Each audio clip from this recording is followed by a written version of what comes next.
Now, now we're okay. Good evening, everyone. I apologize. Forgot to turn the volume up here. So, look, can you put that volume up a little bit? Do o volume mais alto também. Do som. So tonight we are. It's a second Monday of the month. So usually on the second Monday of the month, on Mondays, we have the our meeting in English, and tonight I am going to do the initial prayer, and then I'm going to read a message from this book, Our Daily Bread, and Lucas will be here. Wow, so excited. to give the talk of the night about a very dear story for all of us. I guess all of us know the story, but it will be Lucas's explanation, and we'll be glad to hear him tonight. So, with that said, let's do our prayer, and then we'll move on to the reading and a brief comment on this message here from Our Daily Bread. But before, if we want, and if you need, if you can, let's close our eyes so that we can focus on the inside, trying to avoid the distractions of the world, and thinking even deeper about the good spirits who are always with us, thinking about our dear friend and Master Jesus, who is always looking for us, but also thinking about God, the creator of the entire universe, and also of our little hearts. Dear God, we are here once again at our little spot of light, our Cantinho de Luz, together, so that we can, as a group, as a family, we can learn from the teachings of love how to be better people. So tonight we would like to thank you once again for the opportunity of being alive, of having the chance to live once again, and while enjoying our lives, learn from this love to spread the word, not only through our words, but especially through our actions, these actions of love and of compassion all around the world. May your love fill our hearts, fill our minds, and spread all over the world to help us achieve the happiness that we know we all are destined to have. May your blessings be with us now and always. So be it. So tonight we are reading, as I said, a message from this book, Our Daily Bread, and it's message number 170, and it's titled The Tongue. And James, in his letter, chapter 3, verse number 6, he said, "The tongue is also a fire." So he's talking about the tongue. And it is a very interesting text by Emmanuel. And he says, "People's indifference justifies James's stern considerations in his epistle, in his letter to his fellow disciples. The origin of all the adversity on the planet is nearly always located in the misuse of the tongue. The great apostle of Jerusalem reminds them that the tongue has been placed among the other parts of the body as the helm of a powerful ship. Within its potentiality, there are sacred elements of creation, and, like a small helm, it was installed to steer. The tongue holds the divine spark of the word. However, people usually divert it from its edifying function and place it in the swamp of subaltern thoughts. This is why we see it at the forefront of nearly all the folly of suffering humankind, which is dead set on its petty objectives that lack humility and love. War is born from the language of unsatisfied criminal interests. Great societal tragedies are often caused by conversation based on inferior sentiments. People's tongues have seldom consoled or edified their brothers and sisters. Instead, they are always ready to excite, argue, depress, slander, accuse, and harm mercilessly. The sincere disciple will find in James's statements a brilliant application for every experience. And when night falls at the end of each day, it is fitting to ask oneself, have I used my tongue today as Jesus used his? Saturday, we were here talking about suggestion.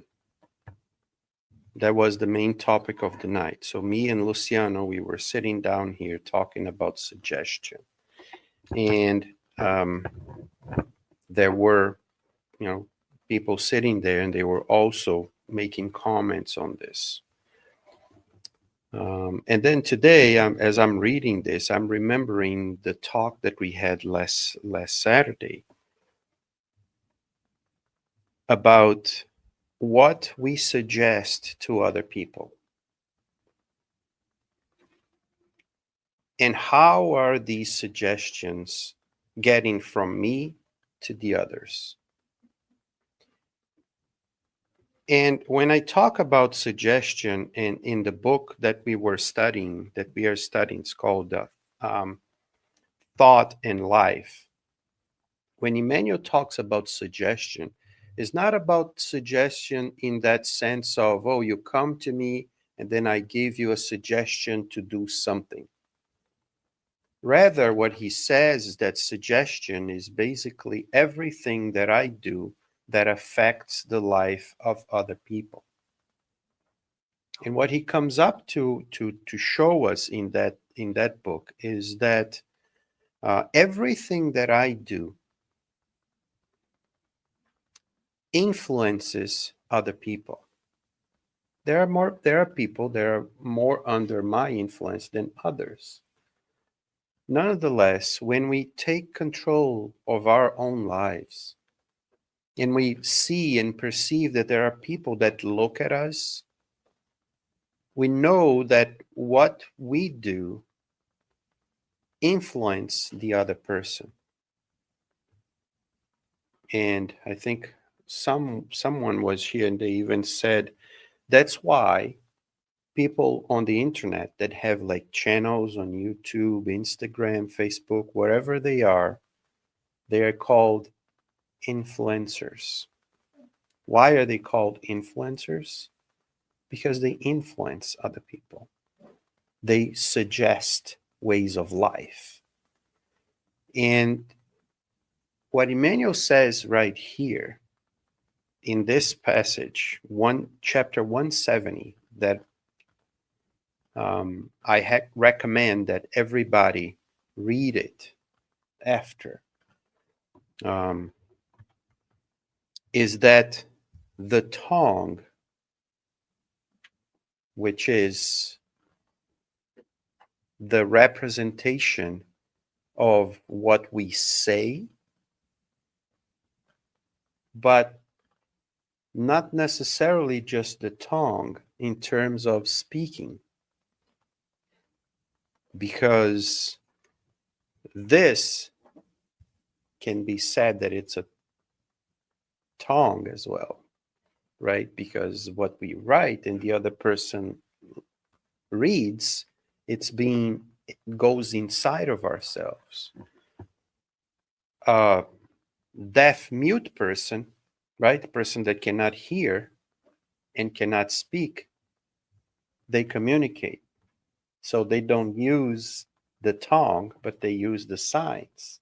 So they are communicating. So what Emmanuel wants to convey here is not necessarily just me speaking, but since most of us, most of the world speaks, that's why he uses, and James uses the tongue to make us understand that we have to be responsible, and very responsible, about what we utter out in the world, what we put out in the world, be it with signs, be it with our voices, be it with our actions, be it with what we write, be it with what we post on the internet.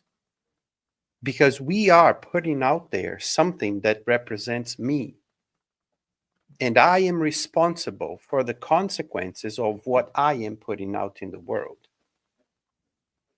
So it is for us to ask ourselves, and that's how he finishes the text. He says, and that needs to be taken into ourselves, is when we are going to say something, when we are going to do something, when we are going to propose something, my question should be, and that's what Emmanuel says here at the end,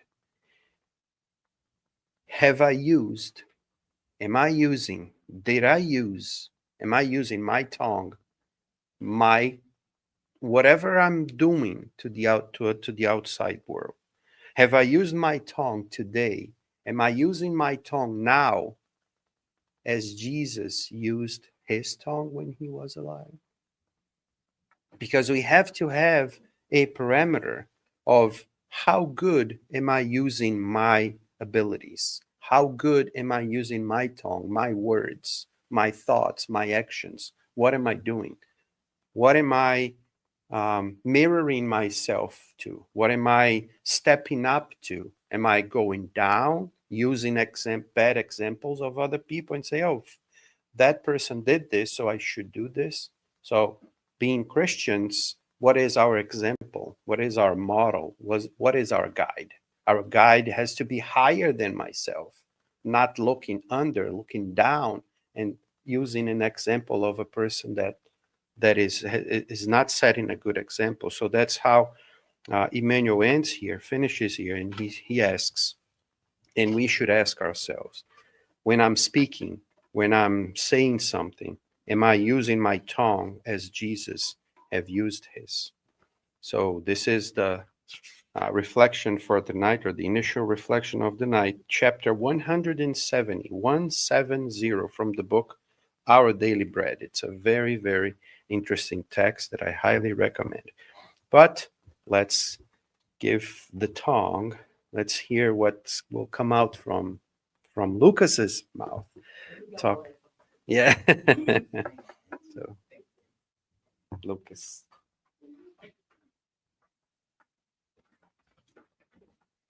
Good evening, everyone. We want to begin by thanking Mackenzie and um, this little spot of light for giving me the opportunity to talk about this topic today, because we've heard it so many times, most of us, and like everything that from the gospel, we hear it over and over, and every time we hear it, like again, we learn something new. So for me, this study over the past couple of days, I learned so much from it, and I am really happy that I'm able to share it with you as well. And Jesus' teachings never get old, right? They're very current. We always hear these stories, these passages, parables, and we get old, but not his teachings, right? And as we get old, we tend to think that we know everything. And I've studied this many times. Why am I studying it again? What do I have to learn again? I know everything. Like deep inside, sometimes we think that we know everything. But as I said, as I studied it over the past couple of days, I learned a lot, even after listening to this so many times. So I invite everyone to also um, try to think how you can learn from this. Try to make a connection to your daily life now. You probably heard it at some different point in your life. It made sense for something, and now it probably makes sense with something else. You'll be able to connect it with another situation that you're going through, and it's going to help you.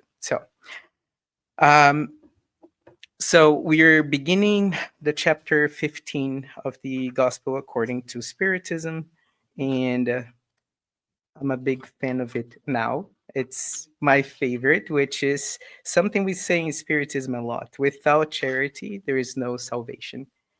And the first topic is what the Spirit need in order to be saved. The parable of the Good Samaritan. We've all heard this parable so many times, right? We've heard so many speakers in Spiritism and in churches everywhere talking about it. So I hope I can um, pass to you all a little bit of what I understand and how it connects to me and my life today.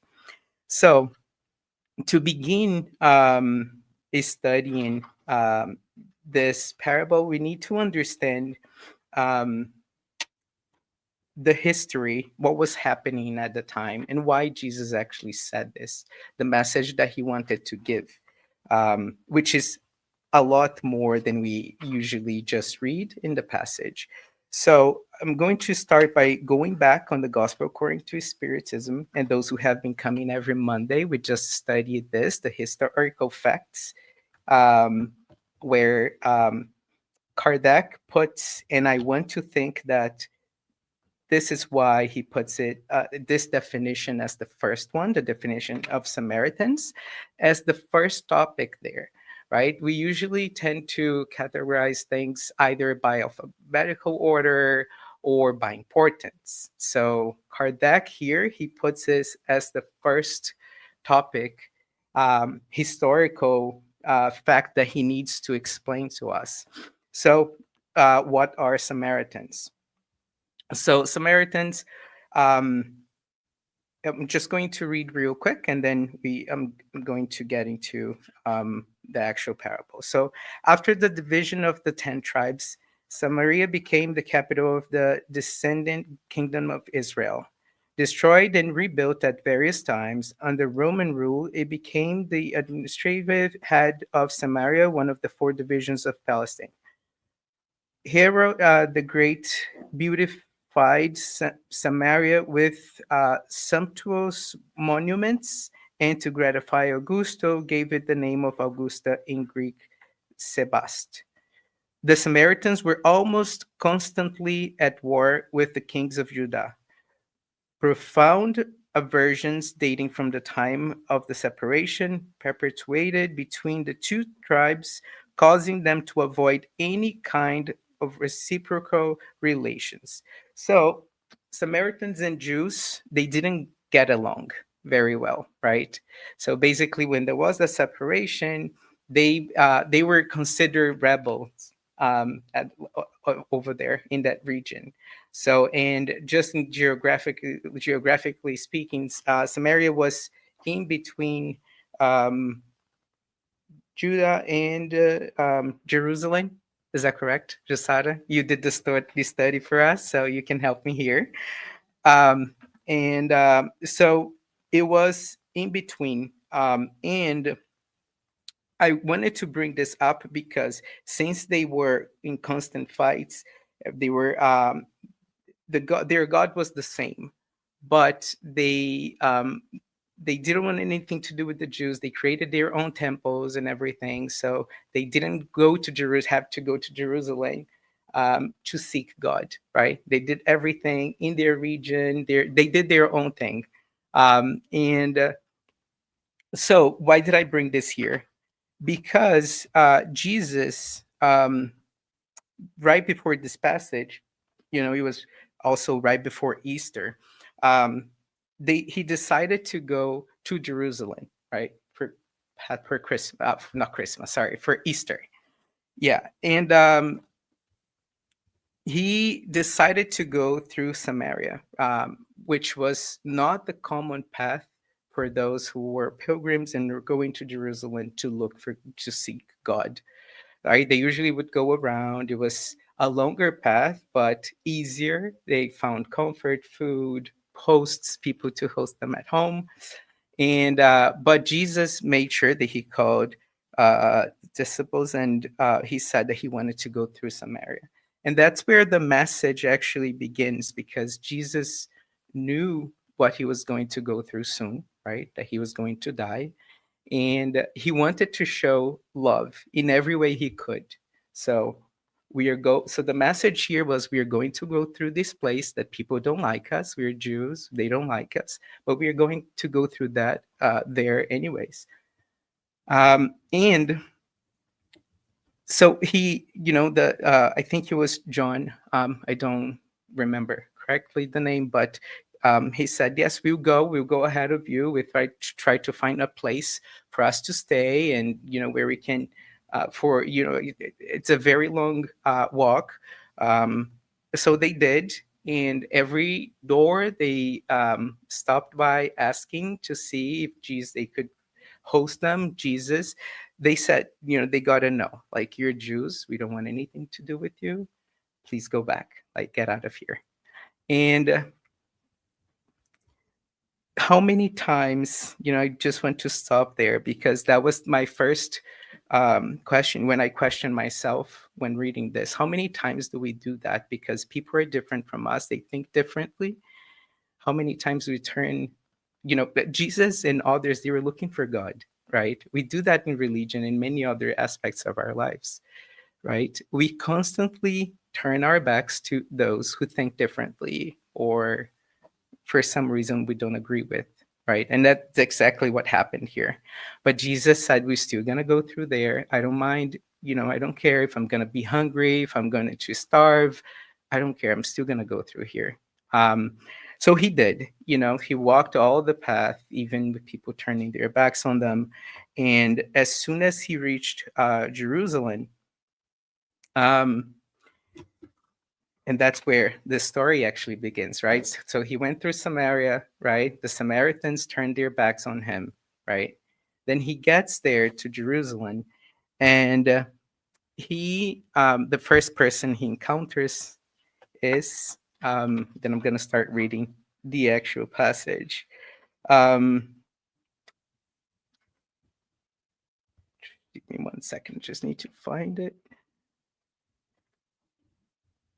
So he found a doctor of law who started questioning him, right? It's here. So the passage says, in one day, a certain lawyer stood up to test Jesus, saying, Teacher, what must I do to inherit eternal life? So Jesus, his first encounter was with this doctor of law who actually studied law um, all day long. That's all he did. And he was questioning Jesus about um, what he must do to, it was literally he was trying to get Jesus to convict him of somehow, right? um and Jesus was very wise. One of like this conversation Jesus has with him and how he turns it around, throws the ball back at him. It's very interesting. It's one of the most interesting dialogues, in my opinion, in the gospel. And Jesus replied, "What is written in the law? How do you read it?" And I think it was last year or earlier this year that we had a full month with Jorespi that we talked about how do you read it? How do you understand what the law says, right? Um, how do you understand this law? And the lawyer answered, "Love the Lord your God with all of your heart and all of your soul and with all of your strength and you with all of your mind and your neighbor as yourself." And Jesus said to him, "You have answered correctly. Do this and you will live." So to the to those people at that time, these expressions like love it with all of your heart um, meant that they really had to not have any bad feelings, or it's pure love. Like that's what Jesus, the law actually said. And again, at this moment, I stopped here and I thought to myself, do I really love all the time? I don't. In my heart, personally, there is always a little bit of pain or hurt or even hate. And there are many good, a mix of good and bad feelings. So, personally, Lucas, I can't love like this teaches me, is telling me to do, like the law is actually telling me to do. Love the Lord your God with all of your heart. I do love God. Can I love God all the time? At this moment, no. But I'm here with like everyone else trying to prove myself so I can get there someday, right? We're all, in this search for the light, for this spiritual experience that once we learn how to love God, actually love God with all of our heart, we'll then be able to experience in it all of your soul and all of your strength. And so basically, the law is telling that love it with your money, love it like in every single way possible. Um, and like I said, I invited everyone to think with me. Do we love like Jesus or God is telling us to with all of our heart or with everything we have? Do we look one way or another when we're trying to help? Oh, I'm helping because I like this person or because I know that person. Or do we help without thinking, like where the money's going to, who the other person is, right? And the passage is going to get into that, as we all know already.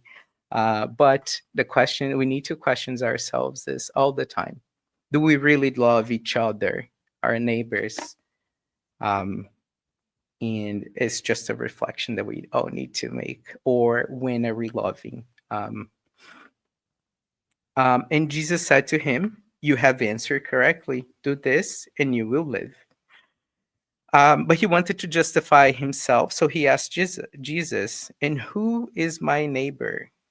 And and then I thought here, like, does it really matter, like, who our neighbor is? Like, no, it doesn't, right?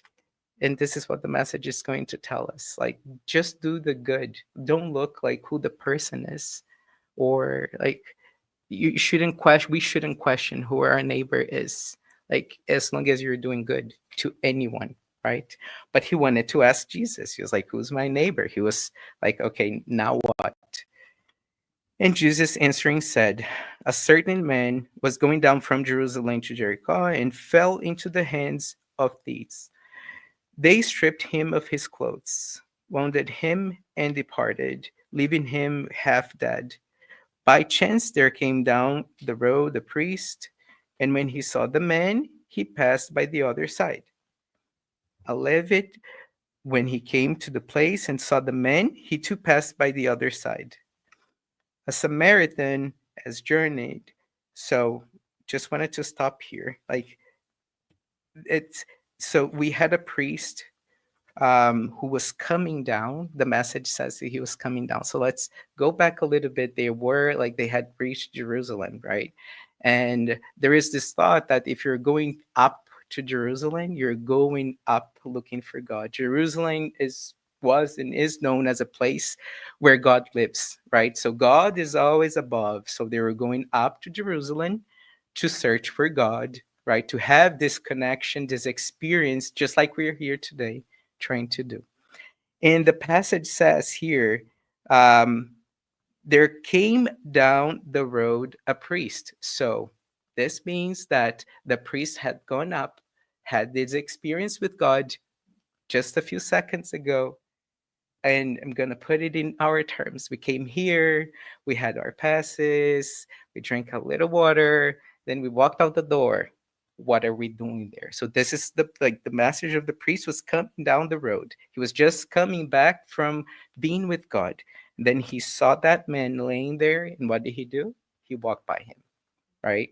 So everything he learned with his experience with God was not valid, correct? And the same thing with the second man. He came to the place and saw the men. He too passed down to the other side and just went away. The Samaritan as journeyed, so he was not coming down. He was not having that experience with God. He was not pure, let's say this, because only Jews were pure and only Jews could have that experience. They were special, have that experience with God. So and this is in the historical context. We know it's not true, but uh, he came by and he was the one who helped. And when he saw him, he had compassion on him. He went to him and bandaged his wounds, pouring in oil and wine, and putting him on his own donkey, and brought him to an inn, took care of him. The next day before he departed, took out 2 silver coins and gave them to the innkeeper, and told him to take care of the men, saying, "Whatever you spend more. I When I come again, I will repay you." So the Samaritan here, when we talk about loving with all of our heart, all of our strength, and all of our mind, the Samaritan did exactly that. He certainly asked himself when he walked by that man, like we do in Brazil. We see, or here, there is a homeless person we see. We're like, poor thing, I feel bad for him, and then we walk by, right? We do that all the time, and or we question, like, should I stop and help? Will I be late to work if I do? If I stop and help, like, right? Don't we think that? Like, is it the right time? No, I'll just say a prayer for him. That's enough. I've done that. I know we do that. The Samaritan, he probably had those thoughts too, right? But what he decided to do is he gave money, he took care of him, and he said he would come back with more money if needed. He actually helped him in every way with all of his heart, all of his soul, and all of his strength. This is what that passage means. Um, and then Jesus wisely asks him, like, which of the three do you think was neighbor to the man who fell into the hands of the thief? And, of course, he replied, the lawyer replied, the one who showed mercy on him, right? He didn't answer the Samaritan. He said, the one who showed mercy on him. This is how proud this man, who was a doctor of law at that time, a doctor of the law, they study religion and God and everything all the time. And this is how proud he was. He couldn't even say the word Samaritan. Like he couldn't acknowledge that the Samaritans were good. How often do we do that? Right? Like I agree with you, but I'm not gonna say it because I don't want to. Yeah, I don't want you to be right. With our family, friends, with at work, how often do we say it? We just smile, nod, and we walk away. How many times do we do that? I've done it, and this is why I said it made me think so much. About my life and how I act on a day to day. And this is why I invited you to think about this with me.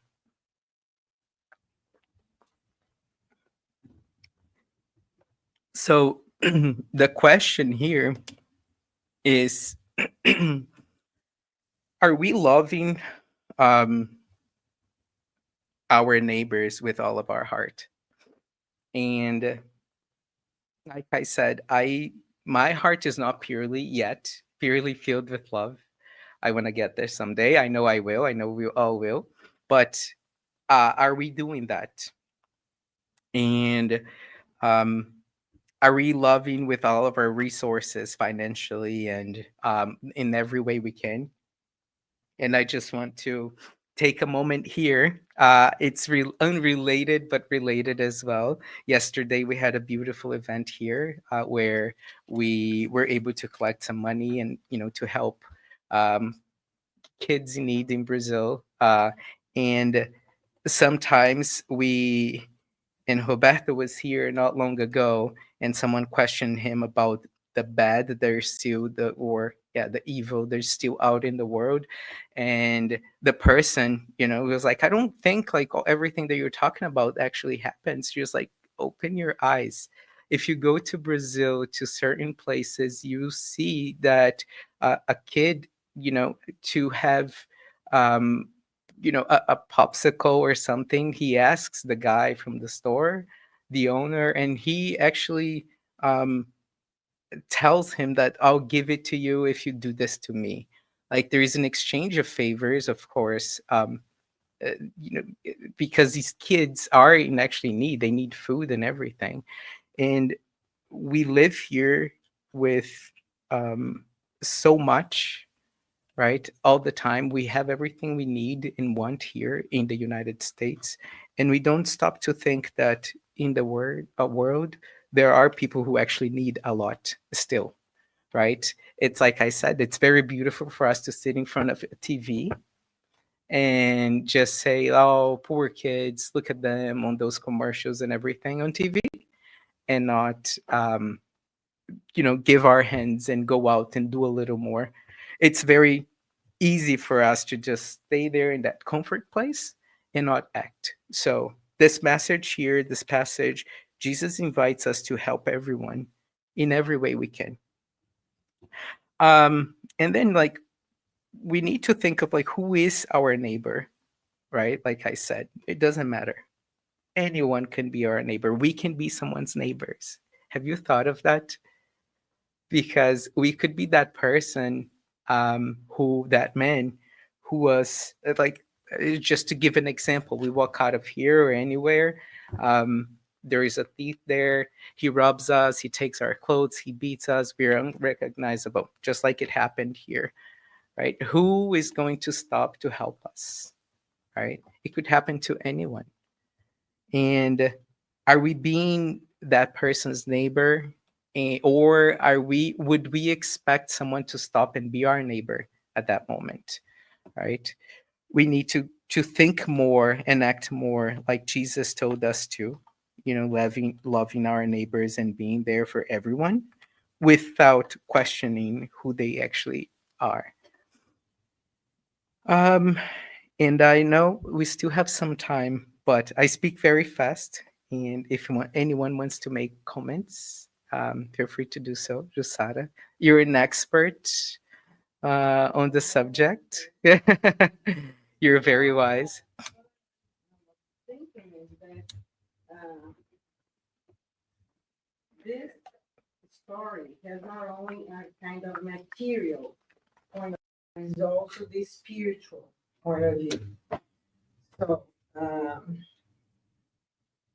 How many times we have people around us with very serious problems like depression, like, let's see, sometimes alcoholic, right?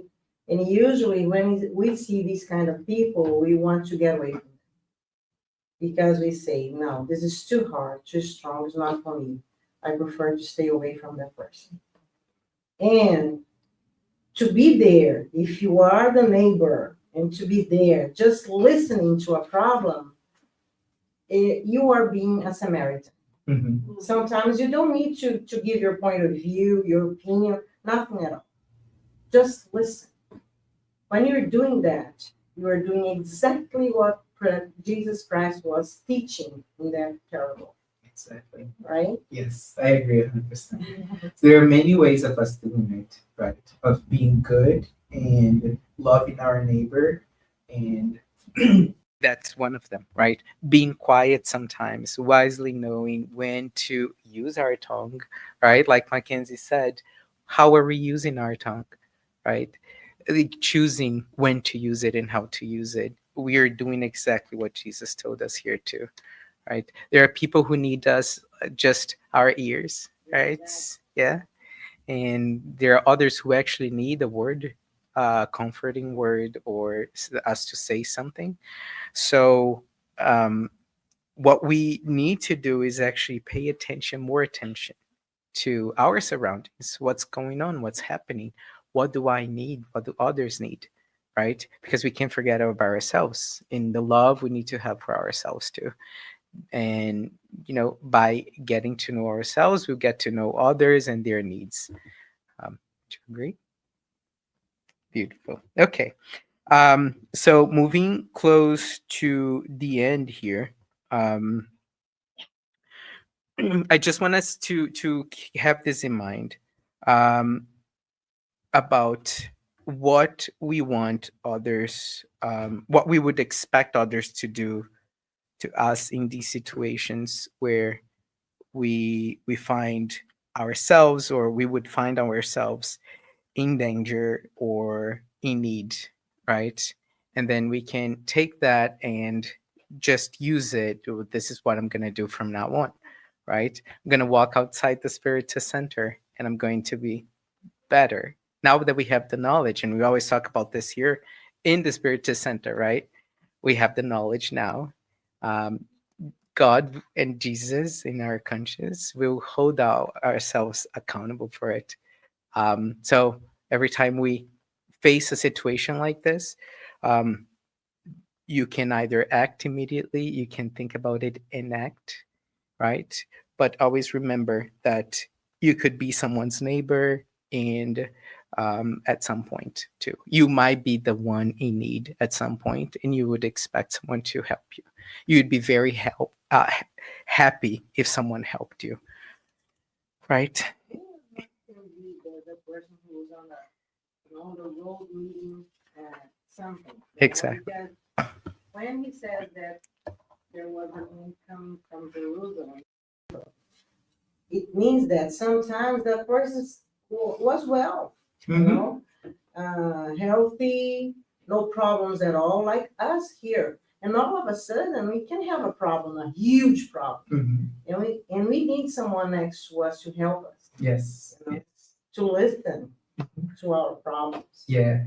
Like I said in the beginning, we go on through life, right? We get older and we think we get wiser, but sometimes we forget that there are these situations where we need to be more humble, and we need to understand that we need each other to survive, right? We cannot survive yet by ourselves. Right? We live in a society for a very specific reason. It is because it's not by chance. We actually need each other to live, to survive. Um, and just going to, I have a final message that I'm going to have to read. It's something that Chico Xavier said. Um, and I'm just going to translate it with my own words. So Chico said that every time I feel sad, tired, or giving up, feel like giving up, Emmanuel takes me by my hand and guides me to places that there are people in need. When I entered these houses, where suffering entered before me, where there are people suffering already, and I see those in the eyes of those suffering, that I fill my soul with joy and find consolation. I invite everyone to think about this, right? Whenever you think that you are bad, and you can be, you have problems and suffer, of course, there are always places and people who actually suffer more than you, that actually need more than you in life, right? And then you can stop and give a hand to to those in need, just like Shiko said, and that made his um, sadness um, go away. Helping others will make you feel better about yourself, about life, will make your sadness and your problems go away. So, with this message, I will end this. And I really appreciate the opportunity. And thank you, Mackenzie. All yours.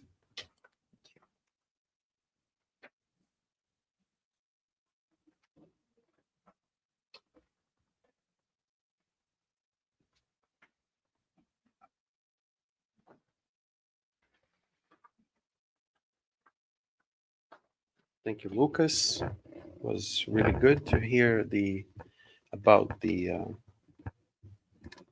this wonderful teaching. This is like you said, this past June we had our Jorespi, and based on one simple sentence of that whole story, we had a series of 9 different talks about the gospel. And the more time we have, the more we can go deeper in it. But like Lucas said, um, I mean, it's good for us to read and reread, because when we get older, the older we get, the more apparently we tend to understand or see different things in each story. And this teaching is so goes so deep to that it's I mean, 2,000 years ago, he tells the story, and we're still talking about it today. And it's one of the most talked about stories of Jesus, is this parable of the Good Samaritan. So thank you, Lucas, for your words and for what you did with your tongue tonight. So with this, we're going to finish our meeting for tonight. We're going to have the passes right after this. So I'm going to do a final prayer, and you can stay seated, and someone will come up with the water and will come up to invite you to take the passes if you want to, if you feel like taking the passes. Like Lucas also mentioned here, I'd like to thank everyone that was able to either come or to order some of our soups from yesterday that Lucas did with Danielle, and Dora was here, and a lot of other people were here to help, and Danny, and so it was really good. It was really good.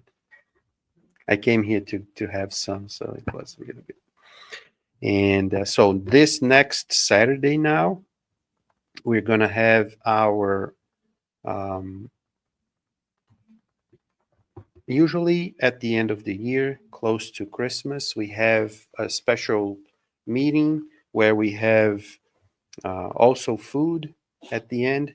So we're going to have a big dinner this next Saturday here with us, with a special talk about Christmas.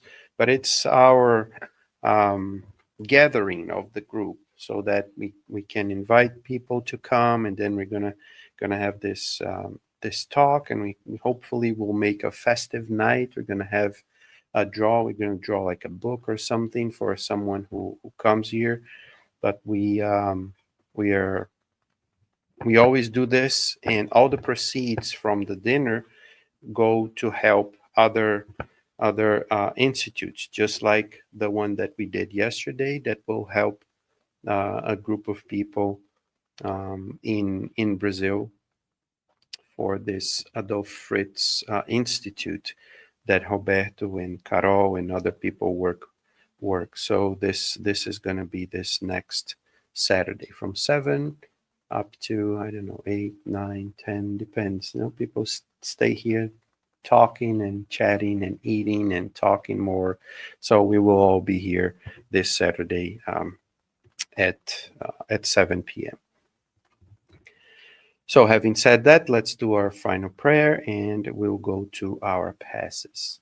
And if you want to, and if you feel like, you can, let's close our eyes to once again think about our dear friend Jesus, that is always inviting us to go up towards, like he says, towards Jerusalem, towards God.